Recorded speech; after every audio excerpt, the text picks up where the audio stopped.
Thank you, Ari, for that intro, and my mom for being here, offering her support as always. Really good to be back with you. We're still, for both our last session, today's session, and the next few sessions that we have together, we're digging into different Jewish thinkers, different Jewish sources as we think about Revelation. And you're going to continue pushing me to explicate and to talk about what is revelation. What do I mean when I say revelation? We're gonna see that it's a moving target, that our notion keeps shifting. But a couple of things that I mean when I say revelation and that I might mean when I say revelation, I mean both revelation of Torah, meaning so when God first on Sinai revealed the Torah, revealed the 10 commandments to Moshe, and Moshe came down with the 10 commandments, so the revelation of Torah.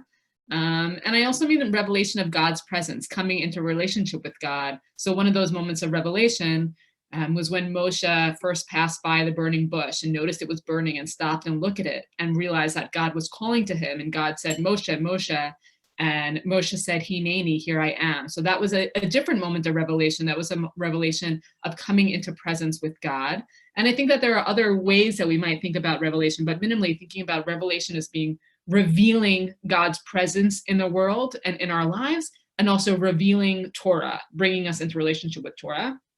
Before we jump into Jewish theology today and what Jewish theologians have to say about revelation, I actually wanted to back up. I was doing a little bit of learning, and I came across, since last Tuesday, and I came across a text on Revelation that I just love so much and wanted to share with you. So last week we were looking at Hasidic thinkers on Revelation, and we were talking about Hasidic thinkers as being sort of like a mystical, spiritual approach to Judaism, an approach that's centered in the possibility of encountering God in every moment, everywhere we are, not needing to have book learning or sort of a certain level of erudition or expertise to do it, but that any person is able to access God in any moment in their life. And I was doing a little bit of learning with the thinker, Rabbi Kalman Shapira, who's another often called the Eish Kodesh, named after one of his famous works, the Eish Kodesh. Rabbi Kalman Shapira, he was writing from the time of the Warsaw Ghetto from 1939 to 1942. So he's writing to some of the darkest moments in our history, specifically in the darkest times of the Holocaust. And what's sort of incredible about his writings is that his writings, and he writes in the specific work of the Eish Kodesh, he offers a commentary on the portion of the week for every parsha, for every Torah portion. And what's amazing about them is they're beautiful, creative works of resilience on the Torah that are very much defined by Torah. They're defined by covenant, defined by the experience of standing at Sinai, and they're not defined by the Holocaust. They're not defined by the experience of living in the ghetto. Certainly some of what he's writing about is much having to do with faith and resilience and giving comfort to his followers and to his students in these times, in the darkest of times, and doing so through the language of Torah, but that it's not, his writings is not, he doesn't allow his writings to allow himself to be defined by the Holocaust, rather he's defined by his relationship to God and relationship to Torah. Anyway, so I was doing a little bit of learning, and he has, let's see which parsha this is even on Parshat Chukat, the book that I'm reading from. This is an English version. There exists an English version of the Eish Kodesh, which is in Hebrew. This is called Sacred Fire, and the translation is done by J. Hershey Warch. But I just came across a section that I wanted to share. So consider this a concluding piece to our Hasidic thinkers on Revelation from last week. So he says, likewise, the Torah that we teach to school children, or that one person teaches his friend, even if he merely gives him a word of caution or guidance, should not be seen as events unto themselves, but as a tremendous revelation of God. So he says that the Torah, the teaching that we do to school children or to a friend, even if it's not in-depth Torah, even if I'm not teaching you an entire tractate of Talmud, even if it's just a piece of advice, he said, we should not see these as events unto themselves, but rather as a tremendous revelation of God. Each instance is a renewal and a birth. For each learning event is a creation and a renewal. Before studying and learning, the person may not have been a Torah student or a principled person, and now, through learning, he has undergone a renewal and birth, which is to say, every opportunity of learning, every encounter in which we share a bit of Torah, in which we share a bit of advice, there's a possibility of transformation. There's a possibility of renewal and rebirth. And so this is, he says, a tremendous revelation. So this is going back to the question of when I say you're saying, what is revelation? What do you mean by revelation? I might mean revelation of Torah at Sinai, this big one-time event. I might mean revelation of God's presence to Moshe at Sinai, or as he's saying here, that actually there are a million opportunities for creation and renewal all the time. And where do those tremendous revelations come from? They come through our everyday interactions that we have with people in our life, through our children, through our family, through our coworkers, through every moment when we take a chance, we take the opportunity to teach something or to learn with someone else, that every opportunity of learning is an instance of renewal, an instance of revelation. He says, as we said above, any person who teaches Torah to another is considered by the Torah to have given birth to him. So strong is the language to teach someone. And I think it's fair to expand this beyond, he's talking about teaching Torah, but I think we can expand this to all of you who are teachers on this call, or have found yourself being teachers at any moment in your life, that to teach someone is to allow for this renewal, to this creation, this revelation. And the Torah, the rabbis use this language that anyone who teaches someone Torah, it's as if you've given birth to them, such strong language. And every birth and renewal is a revelation of God, because there's nothing else and nothing else but God exists in this world. So just sort of in terms of going back to the Hasidut, that the Hasidic idea that we can find God, anyone can access God in any moment, the potential is there in every moment. And so here he's specifically saying, one of the ways we do this, he says at the end, he says, there's nothing else besides God. God exists everywhere in this world. And specifically, he's emphasizing that God exists in these moments of teaching and these sharing Torah with one another. Because each moment, both on the side of the learner, when we're learning, it's an act of transformation and rebirth and renewal. It's a revelation for us. And also on the side of the teacher, that when we're teaching, we're allowing for the opportunity of that transformation, and that each of our interactions, each instance of learning, are these mini moments of revelation that are actually happening in our lives all the time. Anyone, are there any thoughts or responses to that? I'll just check the chat to give you a chance to respond.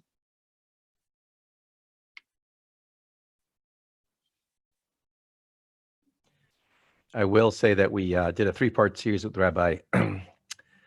Okay, now I'm tired, remember. We did a 3-part series on process theology. And in that series, we talked about Rabbi Artson, that's right, Brad Artson. And in that series, Rabbi Artson said, if revelation is not ongoing, then Torah is dead. Yeah. So. Right, that's a very strong way to put it. And so that's something that we're gonna see a little bit this week, but we'll definitely see more next week. Okay, so I wanted to share that bit of you, and that was the Eish Kodesh, Rabbi Kolonimus Kalman Shapira, in his writings on Parshat Chukat, that there are all these opportunities for revelations and rebirth in our lives. And now, with no further ado, let's actually dive into our topic today, which is Jewish theology. So the question is, what is theology? What do we mean when we say theology? I think what I mean when I say theology is what do Jews believe? What are deeply held and deeply seated Jewish beliefs? And I think we believe a lot of things on a lot of different comments. So you could have Jewish theology about any number of topics that we could be focusing on today. But I'll just say some of the big ones that we could focus on, that we're not necessarily going to focus on, but big focuses in Jewish thought and Jewish belief. Let's start with the biggest one, our conception of God. What do we as Jews mean when we say God? How do we conceive of God? Some different ideas might be, there are different notions. Do we believe in a personal God, meaning a God that is close to us in our lives, that when we say, for example, lose our car keys, we say, dear God, help me find the car keys, a God that intervenes in our lives in direct and personal ways? Or do we believe in sort of a distant, impersonal God, that there is perhaps a creator that set everything in motion, but that God is not a God that I interact with on an everyday basis, that when I lose my car keys, that God is going to be there to hand me them? So sort of personal or impersonal. Other languages that people use around Jewish belief in God. Do we believe in a God that is transcendent, meaning a God that is sort of beyond and outside of creation? Or do we believe in a God, do we experience a God that is immanent, meaning a God that is close to us, that is immanent with us, that is sort of in every moment in our lives, in objects, in relationships? That's just touching the surface of things we might think about when we think about God. Other major topics in Jewish theology, the resurrection of the dead. Do we believe in the resurrection of the dead? You might be surprised to find that actually for a long time, there's a lot of Jewish thought that seems to point that there's a lot of Jewish thought that seems to point in the direction of, yes, we do believe in resurrection of the dead. That's a uncomfortable thing for us to think about now today. But even one of our central prayers, the Amida, that we say 3 times a day, we have that blessing, Michayeh HaMeitim, that gives life to the dead. So that has been hotly debated and hotly contested, the place of resurrection of the dead. Thinking about the Messiah. Do we believe that we are waiting for a Messiah that is going to redeem the world? What does the redemption of the world look like? What is that? That's connecting to the idea of Jewish ideas of the afterlife. What happens after death? You might have heard of this place called, I think a lot of Jews, we think that we don't have any notion of heaven or hell, but it turns out in a sense that we do. We have this notion of Olam Haba, the world to come. What is the world to come? What is it going to be like? Who gets to go there? What is the sort of equivalent of, we don't quite use the language of hell, but She'ul, we use the language of Gehinom, of this dark place. So all of this and a lot more could be contained in Jewish theology. And what I'll say about Jewish theology is A, that it covers a lot of ground, but B, that there's a lot of really diverse perspectives. I think what's really notable about Jewish theology is that on any of these topics, you could get a really, really wide range of answers on, Jews don't think one thing about hell or heaven. They don't think one thing about angels. They don't think one thing about God. They don't think one thing about the world to come. And so if we were to pick any one of those topics, we could spend a very, very long time bringing a lot of different opinions and a lot of different nuance. So just by way of intro, in our topic today, because we're in this unit on Revelation, we're specifically going to be focusing on Jewish theology around Revelation. And again, what do I mean when I say Revelation? I'm thinking about revelation of Torah or revelation of God in our lives. I want to start the class today. We're going to start by doing a little bit of learning with Rabbi Abraham Joshua Heschel. So who is Abraham Joshua Heschel? Abraham Joshua Heschel, major theologian and philosopher, born in Poland in 1907. He was a professor of Jewish mysticism. So we also could have been looking at Heschel a bit last week in our class on Hasidut. He was a professor of Jewish mysticism at JTS, and also you may know his work. He was a very dedicated civil rights activist and did a lot of work with Martin Luther King Jr.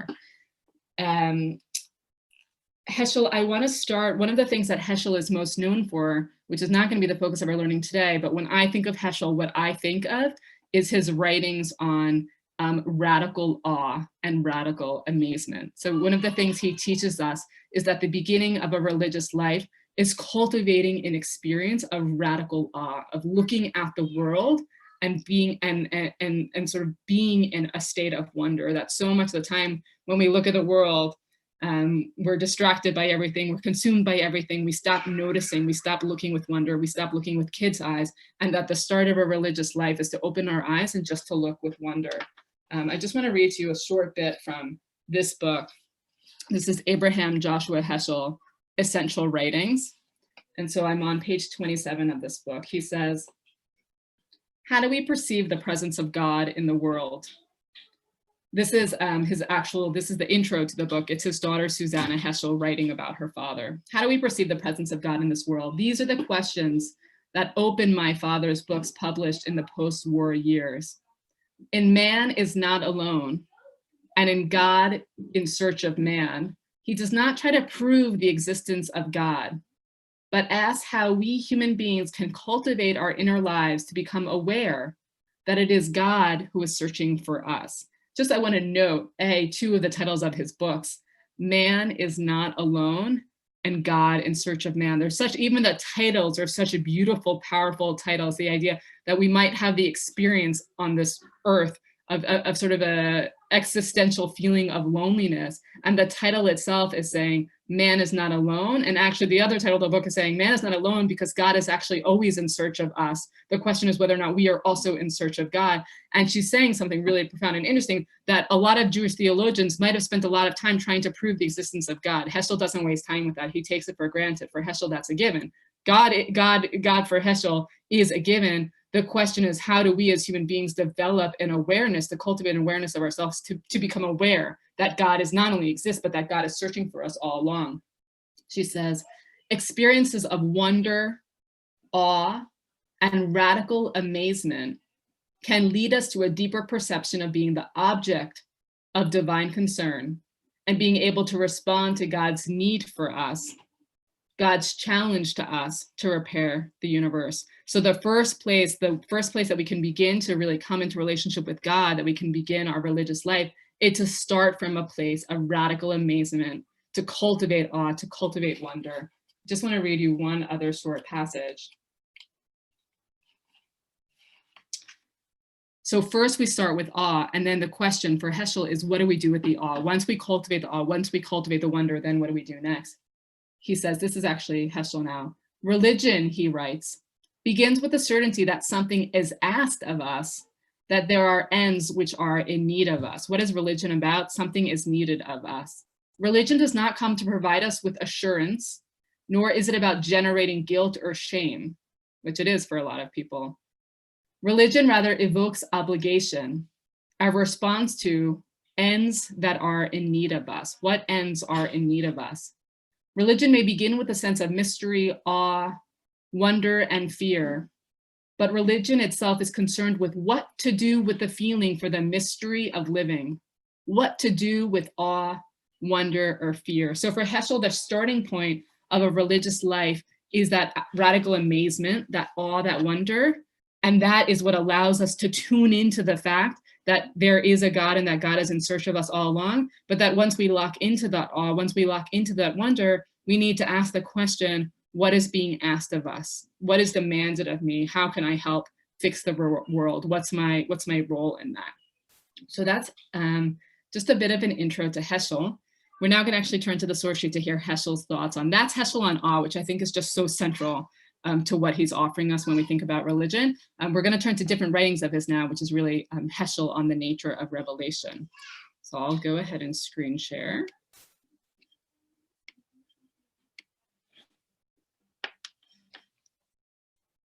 Let me make this bigger. Here we go. Okay. So here's Heschel, and this is in another book of his, Between God and Man. So you could see that much of what Heschel is doing is he's navigating that in-between space between man and God. Man is not alone, God in search of man, and now this is between God and man. The nature of revelation being an event in the realm of the ineffable. What's ineffable? That which we can't put language to. Being an event in the realm of the ineffable is something which words cannot spell, which human language will never be able to portray.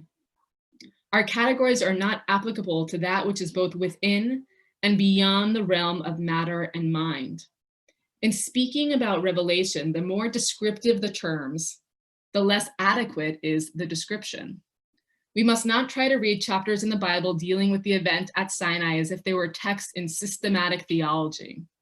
Its intention is to celebrate the mystery, to introduce us to it rather than to penetrate or to explain it.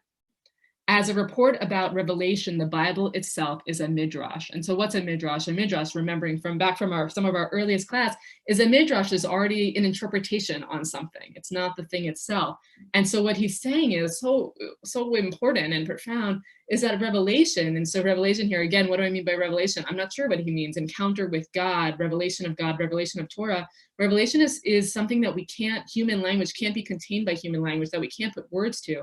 And so any attempt to put words to revelation, to put words to this revealing of God in our lives is already going to fall short. And to the extent that the Torah, when we read in the Torah about the revelation at Sinai, or the revelation at the burning bush, or any of those sort of revelations, when we read of that revelation in the Torah, it's already a Midrash. It's already an interpretation on the fact of revelation itself, because revelation is something that we can't actually put words to. I think it's a really interesting idea to think of. Normally we think of Midrash as being something that happens on the Torah, not that the Torah itself is already an act of Midrash. So then he goes on to say, revelation is not an act of his, referring to the prophet seeking, but of his being sought after, an act of God's search of man. The prophet did not grope for God. God's search of man, not man's quest for God, was conceived to have been the main event in Israel's history. So he's talking about from which direction does that relationship begin? Does the relationship between God and prophet, or God and man, begin because man was going looking for God, that man was searching for God? Or isn't in fact the reverse? Actually, God was in search of us and then human beings respond to it. What he's trying to argue is, to the extent that revelation is the main event in Israel's history, the revelation at Sinai, the reason why revelation came about is not because man was going after God, but because God was coming after man. God was pursuing us and seeking us. This is at the core of all biblical thoughts. God is not a being watched from man to be sought after, but a power that seeks, pursues, and calls upon man. The way to God is a way of God. Be so curious to know when we get to this moment in the chats. I would love help understanding that line, what you make of that line. The way to God is a way of God. Israel's religion originated in the initiative of God rather than in the efforts of man. It was not an invention of man, but a creation of God, not a product of civilization, but a realm of its own. Man would not have known him if he had not approached man. I think that there can be a tendency, or people might say that religion is, something created by man to make man feel better, to give us comfort.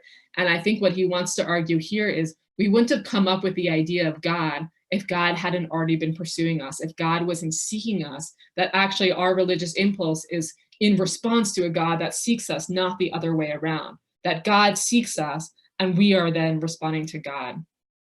God's relation to man precedes man's relation to him. The mystic experience is man's turning toward God. The prophetic act is God's turning toward man. I think that last line is really interesting, and especially interesting in light of our readings from last week. So I want to start with the second part first. The prophetic act, so who is the prophet? The prophet is someone who God speaks to. And so for much of Jewish history, not anymore, but at least for in the time of the biblical period, in the time of Moshe and in the time of the prophets, the way that we were in relationship with God is that God would speak through our prophets, and then our prophets would say, this is what God said. But so the prophetic act in which the prophet is communicating what God said, the prophetic act is God turning to man. Revelation is God turning to man, God appearing on Sinai and offering us the Torah. So the direction for prophecy is coming from God to us. Whereas the mystic experience, so think about all those sources we were looking at last week and even the beginning today, what is the mystical experience? That's finally man turning towards God. That's, as the mystics were saying last week, the ability to counter God in everything that we do, in every moment, in every relationship, in every possibility. The mystic experience is saying, I'm aware that God is in the universe. I'm aware that God is seeking me. And now how do I turn towards God? How do I seek God? Okay, this is Rabbi Abraham Joshua Heschel. I'm curious to know in the chat, what's calling out to you about this text? How do you understand it? What is Heschel teaching us about the nature of revelation? What do you take from this for your own life? So just go ahead and let's just start a conversation there in the chat.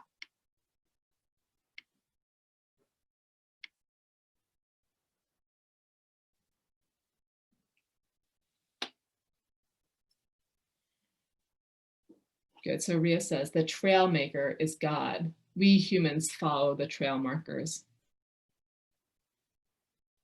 I think the question there is, do we know what the trail markers are? Are we able to find the trail markers? Can we identify these are the trail markers? That the hope is that God lays down the trail for us and then we can figure out our way to God.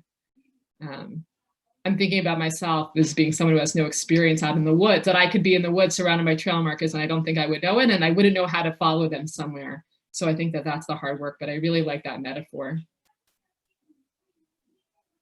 Vivian, is there a place for agnosticism? Yeah, do you wanna, I wanna hear more about that, what you mean for that there.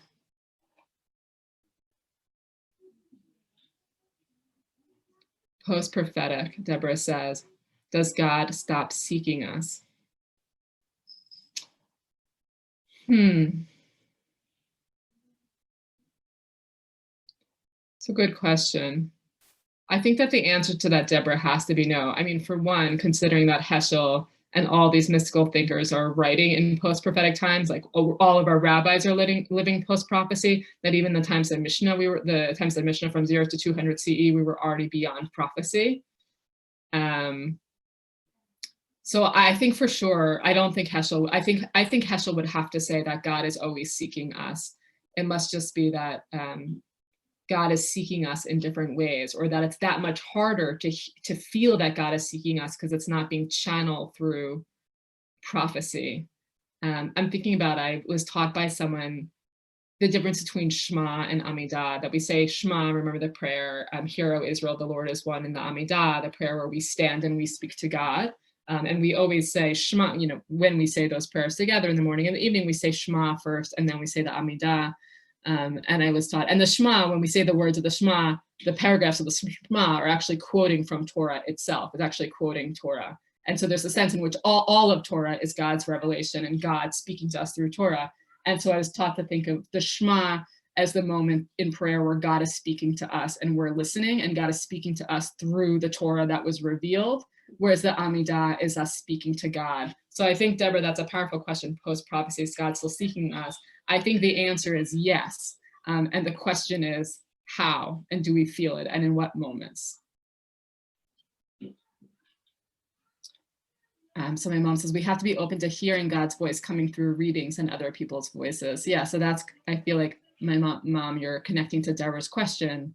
Even in the times of the prophets, it was only, on one hand, it's powerful, the idea of God seeking us, but there are very few people that had access to that feeling of God seeking us, only those prophets. So in our day, there's a sense in which not being in a time of prophets gives us all equal access to God, because there's no one who can claim to be one of the few who is, claiming, I mean, some people do, but there's a sense in which we're sort of all on equal footing of the ability to hear God's voice. But the question is, how do we hear God's voice? I mean, I suppose that one of those answers, as the Eish Kodesh was saying, is that we hear God's voice even in these moments of teaching, that every moment of teaching is an act of revelation, is an act of God coming through there.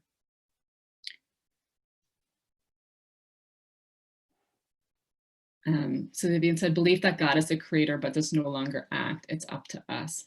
Yeah, so that's also something else that Rabbi Yitzhak Greenberg says, is that God has taken a step back in history, in a sense, to make space for us, to be the actors, for us to take responsibility for actions, for us to step up as co-partners in creation.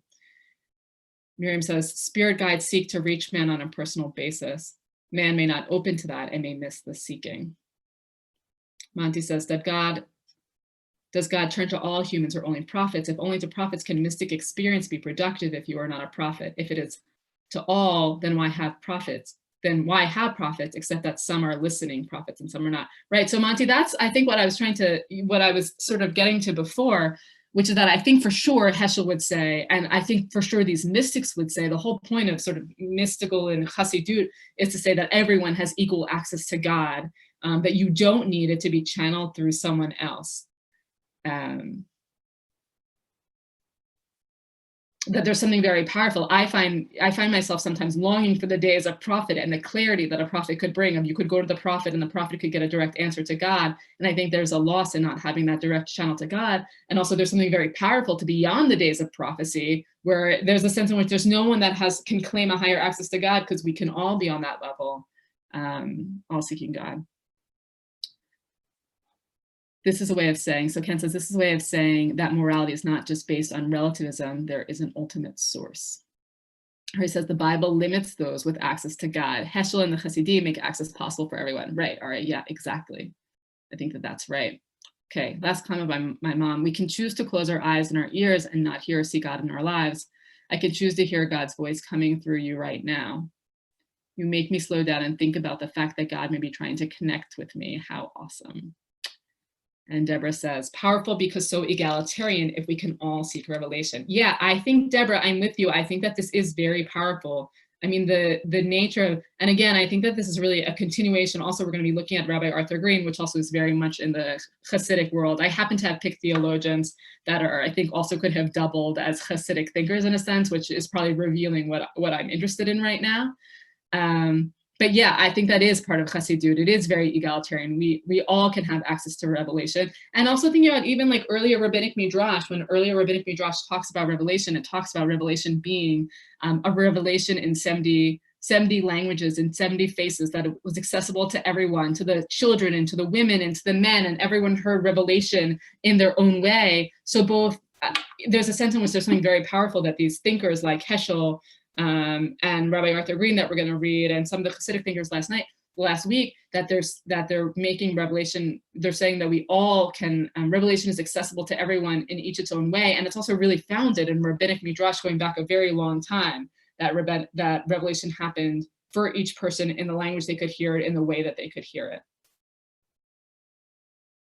So Deborah, I don't know what this last comment is. On the other hand, the Shoah, I can't reconcile. You'll have to say more. I'm very interested in that comment, but you'll have to say more.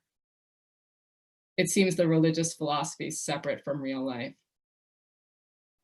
You're still going to have to say more for me there. I'm interested in that comment. It sounds to me like I'm teaching a class right now on the Eish Kodesh, which is all about sort of the Eish Kodesh again. That's who we started our class with, Rabbi Shapira, who's writing from the time of the Warsaw Ghetto. And for me, what's so powerful about the Eish Kodesh is it's a portrait of a person of faith, a religious person trying to figure out how to wrestle with a God that's very present in his lives at the same time during the horrors and the atrocities of the Holocaust. So it feels like the Eish Kodesh might be a beginning of an answer there, or a reconciliation, an attempt to reconcile that. Okay, so let's take a pause there on the chat and we'll come back to this. So this was Heschel there, Heschel laying out that really the beginning, saying we just don't have the language to describe revelation, that revelation is something beyond what we can capture in our own language, and any attempt to capture it is already in interpretation. And B, saying that revelation is God searching and seeking for us, and that all religious impulse really begins with God in search of us, and then it's us through our cultivation of radical amazement and awe, it's us tuning into God, but that only happens because God is seeking us first. Now, we're going to continue with Rabbi Arthur Green. Rabbi Arthur Green, alive today, he's the rector of the rabbinical school where I was ordained, Hebrew College. He's the author of this book that's pretty amazing, Radical Judaism. I have to say that I'm actually not a major theology buff myself.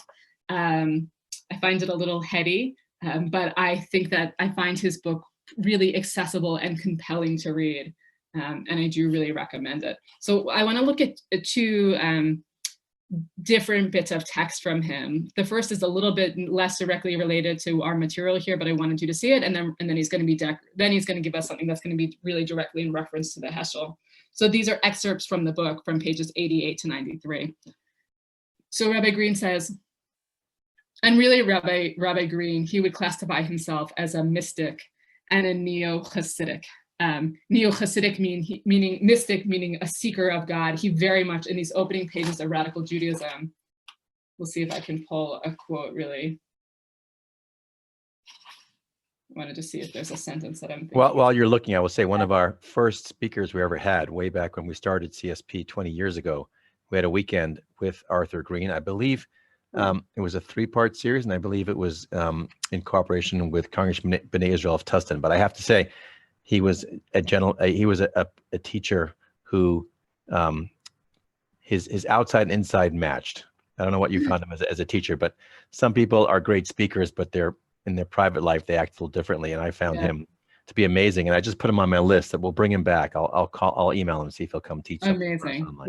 That would be really special. So I find something that I find really compelling about this book, that I love about this book, is he just from the outset, he describes himself as being a seeker. And what I like about that is someone who is a seeker is not claiming to have all the answers. They're actually claiming to have a lot of questions And that really resonates with me. He says, this is just on the first page of this book, by way of introducing. He says, the author of this book is a Jewish seeker. Seems very powerful. There's no end to such seeking, but it always means questing after truth, or at least my truth, one that wells up from my own life experience and feels authentic to who I am as a person, as a Jew. Personal and intellectual honesty are essential to my life as a seeker. Anyway, he goes on to say, but I think it's a really compelling start to his book.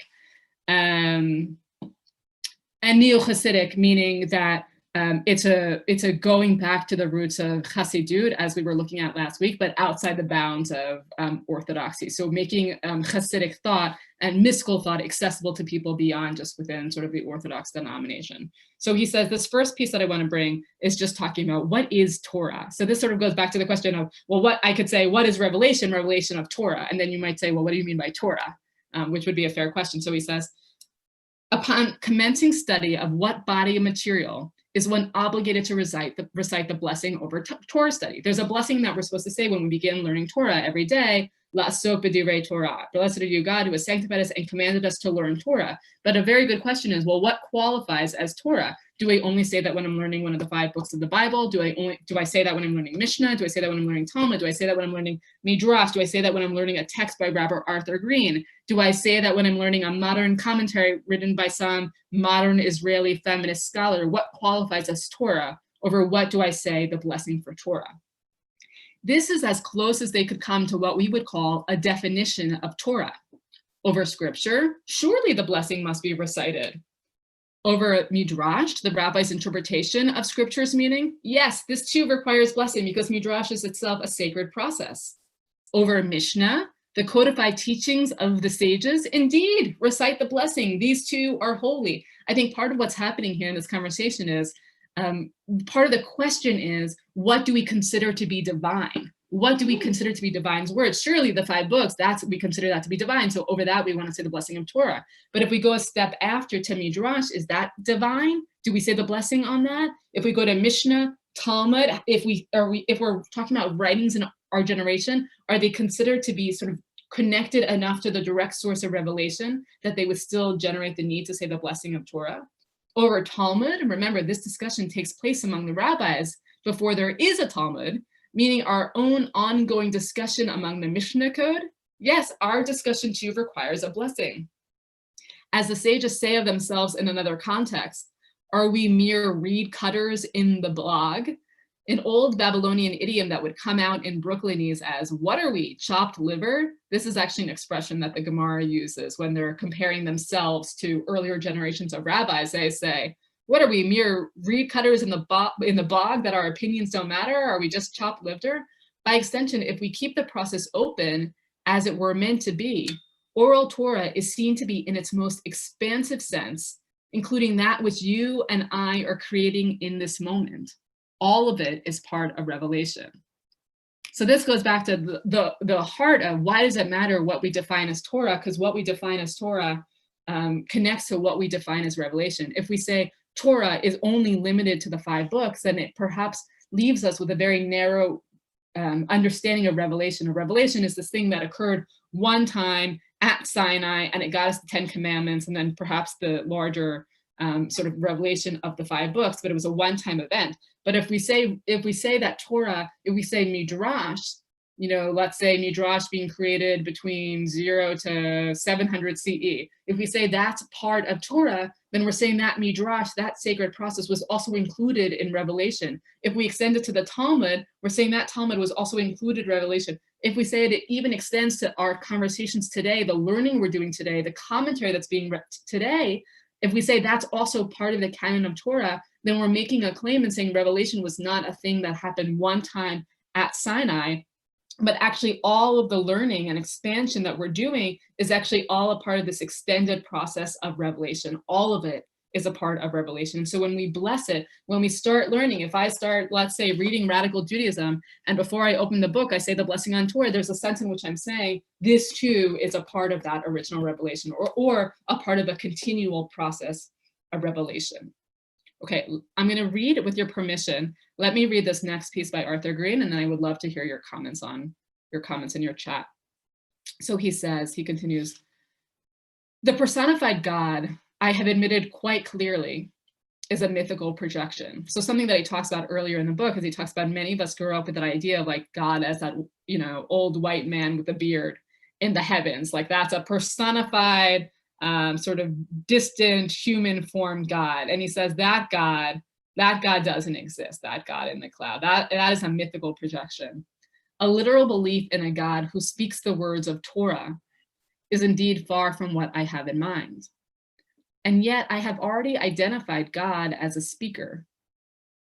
In saying that the creative force within being calls out, where are you, to every human being, surely a call that is not in words and comes from a place deeper than language, I have already begun to build a bridge that will carry us from silence to Torah. Let us return to the accounts of creation, old and new. In the old tale, God calls out to Adam, Ayeka, where are you? Think about the story of the Garden of Eden. He wants to go back to that story in the Garden of Eden, where Adam and Eve have just eaten from the forbidden fruit, and they discover that they're naked, and they cover themselves, and they hide. And God calls out and says, Ayeka, where are you? Which is an absurd thing for God to do, because obviously doesn't God know where they are? God is God. And yet God says the language, God calls to Adam and says, Ayeka, where are you? He says in the old tale, God calls out to Adam, Ayeka, where are you? Making the shift from the old to the new creation story, to our creation story, I've chosen to read this as the call of God from within, the animating spirit of the whole great evolutionary journey, calling out to every human to participate fully in it, each in our own distinctive way. So he's saying, what is Ayeka? Ayeka is not some personified God that's literally calling out with a voice and saying, Ayeka, where are you? He's saying, I don't believe in God, that God. That's not a real God. He's saying, what is Ayeka? Ayeka, when we say that God is calling out to us, when God is saying, where are you? It's this animating spirit calling out to every human being. It's this voice coming from within. And that call, where are you, is calling on us to participate fully in the human experience, each of us in our own distinctive way. I'm suggesting that the silently spoken divine, where are you, is the essence of revelation. To be a religious human being is to recognize that call and to seek to respond to it. So to be a religious human being is to recognize that, is to hear the Ayeka, and then to respond to it. In a lot of ways, I think that he's continuing on where Heschel was, that Heschel is saying, there's always this voice, there always is this God that's seeking us. Rabbi Green puts that language of seeking in the language of, there's always a God that's calling out to us, Ayeka, where are you? And the question is, do we hear that call? And then when we hear that call, do we respond to it? I just want to see, there was a beautiful passage that I want to see if I can just pull a little language from. He says, in a different part of the book, this is also in this book, he says, Ayeka, where are you? The indwelling one asks this of every person, of every human embodiment of its own single self. This question means, Ayeka, where are you, means, where are you in helping me to carry this project forward? Are you extending my work of self-manifestation, participating as you should in the ongoing evolutionary process? The external reaching toward knowing and fulfilling the one that is of all of life's goal. That is why you are here, tumbling and stumbling forward from one generation to the next. What are you doing about it? He goes on to say, where are you? Another way to understand where are you is, are you stretching your heart to open as widely as it can? Okay, let me pause there. I would love to hear your thoughts to Rabbi Green, either in terms of how do we define Torah, and the idea that how we define Torah, he's saying that if we were to keep the process open as wide as it would be, even to this moment, all of it would be part of Revelation, or to how he is understanding Revelation. That language of Ayeka as being sort of an internal call within ourselves, calling us to participate. That Ayeka is the source of revelation, asking us, where are you? Are you participating in sort of the creation of the world? Are you participating in the process that I'm calling to? Are you stretching? Is your heart open? Are you a part of this project? So go ahead and let's open the lines of chat.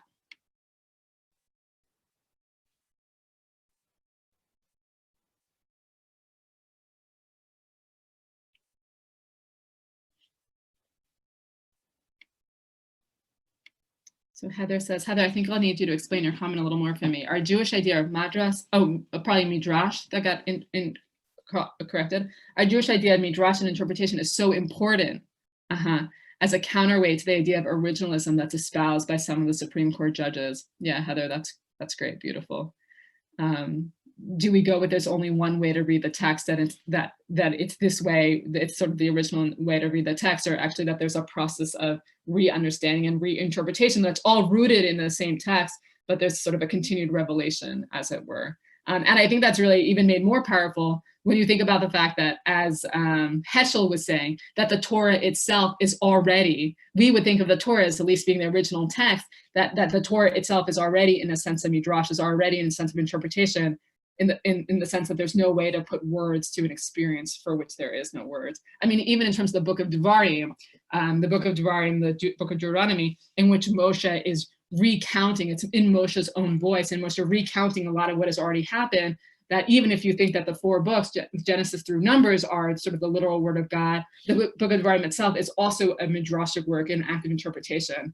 So that you see that interpretation is not just rabbinic interpretation, but the Torah itself has that interpretive process built into it. So Deborah says, in the beginning, there was the word. So it is the word articulated. So it is the word articulated thoughts that make us human. Can we have Ayeka along with Heschel's radical amazement? Yes. I think absolutely. I think that, I mean, I feel like Rabbi Arthur Green is an absolute continuation of Heschel. I think very much he's starting where Heschel was, with that radical amazement, that awe, that wonder. And in the same way that I think what Heschel is saying is be in that moment of awe, and that awe is what's going to allow us to tune in and hear that God is seeking us. It's just that Rabbi Arthur Green is putting the language of Ayeka on that hearing. What is it, the thing that we're hearing? We're hearing God's call to us. He also, Deborah, I'm not sure about this, your first part, in the beginning there was the word. I think what I'll just say about that is actually what Rabbi Green, it's a bit complicated, but he spends a lot of his other book talking a lot about silence, and actually that it's not manifested through word at all. It's manifested through silence. It's manifested through God's breath. So I don't think he's really locked down into language itself, but it's sort of what can go beyond the bounds of language. So Ari says, Rabbi Green has brought God even closer than Heschel and the early Hasidim. God is inside all of us and we need to hear the voice. A nice connection to the Kol D'mama Daka, yeah, from the story in the Chumash with Moshe and God.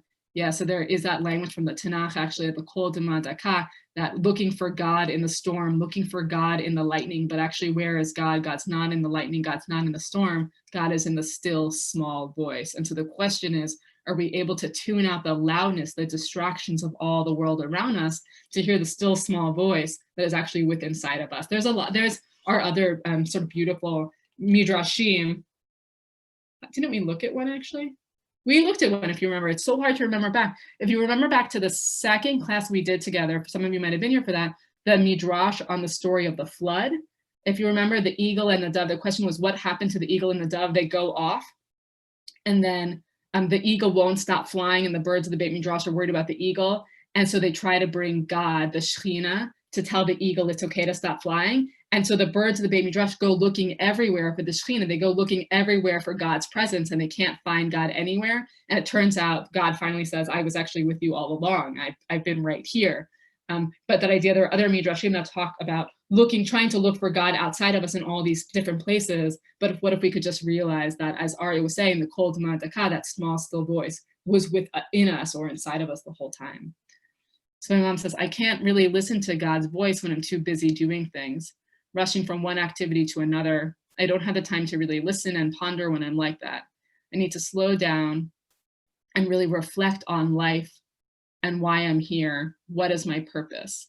I find that I need a quiet time to really hear God talking to me. I don't think that God has a very loud voice. Yeah, all of that I think resonates and makes a lot of sense of how do we make space in our life to be able to listen for that voice, which, as Rabbi Green is saying, is not a voice. That is actually an external voice or a loud voice. As my mom is saying, it's actually a voice that's without words. How do we hear that call? Deborah says breath. Can't have speech without breath. A breath of life is needed for words. Yeah, so more on breath in Rabbi Greene's book. And Marion says, need to be in the moment of awe and be ready to respond and act upon it.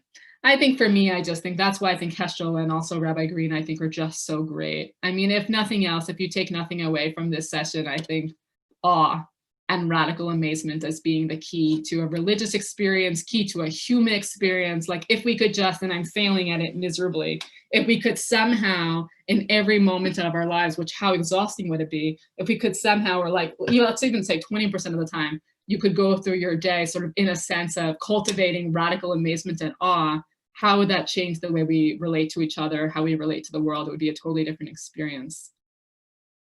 Yes, Heather, also the name of God is in the breath. This is all. Much more to say if you're interested in following this up in radical Judaism. Vivian says, is COVID providing us with the opportunity to slow down and seek the quiet? I think that there could be an opportunity there for sure. One of my colleagues, we're just finishing up in the Daf Yomi cycle. So the cycle, if you learn a page of Talmud a day, in 7.5 years, you learn the whole Talmud. And so we're just finishing up in a week, Tractate Eruvin, which is a tractate that's talking a lot about the laws of carrying on Shabbat.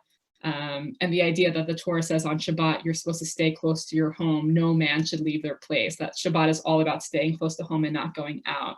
And so she, in this piece that she's writing up for Hadar, as to mark the completion of the learning of Tractate Eruvin, she's talking a lot about comparing Shabbat and the laws of Shabbat, about trying to stay close to home, trying to refresh and re-energize, and the experience of COVID really forcing us into our homes, forcing us to sort of have this time of quiet and reflection. And at the same time, that part of the laws of Shabbat are trying to make it possible for us to not only be trapped in our homes, to also, how can we also be out in our communities? How can we construct these magical strings we call Eruvin to allow us to be out in our communities? And how can we also still in a COVID era have the chance to sort of seek that quiet in home while being in our communities to some extent safely and not being totally isolated? Okay. I appreciate your comments. I want to close and encourage you to read the rest of those comments that I didn't read out loud. I want to close with a poem by the modern Israeli poet Yehuda Amichai from his book, Open, Closed, Open, Patuach, Sagor, Patuach.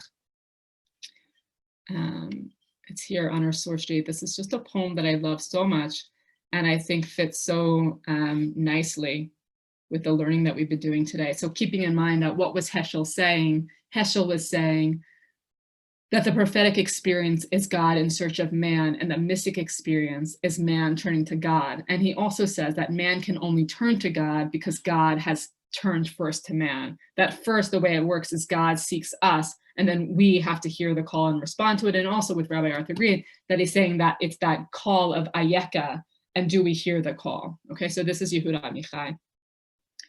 I'll read it in Hebrew and then I'll translate it. Ani omer be'emunah shlema, שהתפילות קדמו לאלוהים. התפילות יצרו את האלוהים.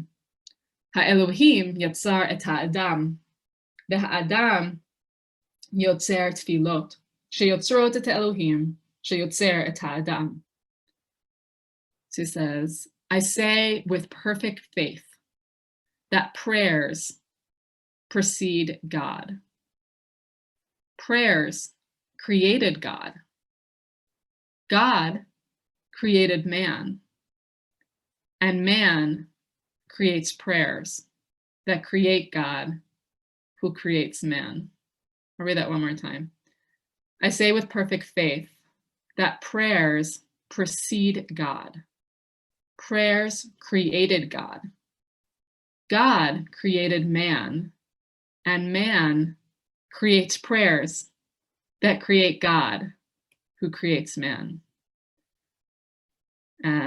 Let's have just 1 minute, a couple of responses to that poem of what you think he's saying here, what this poem means to you.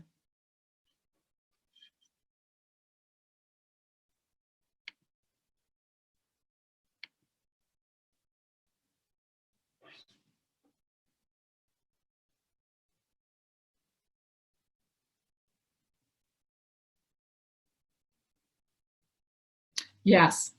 Serena's saying, Ani Omer B'Emunah Shlema. I think this is quoting the Rambam's principles of faith, the 13 principles of faith.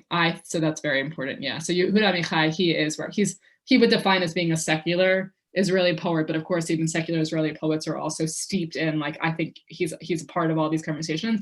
So he's saying, I believe with perfect faith, and normally what follows is the 13 principles of faith connected to God. And instead, what he is saying is actually this quite radical theology.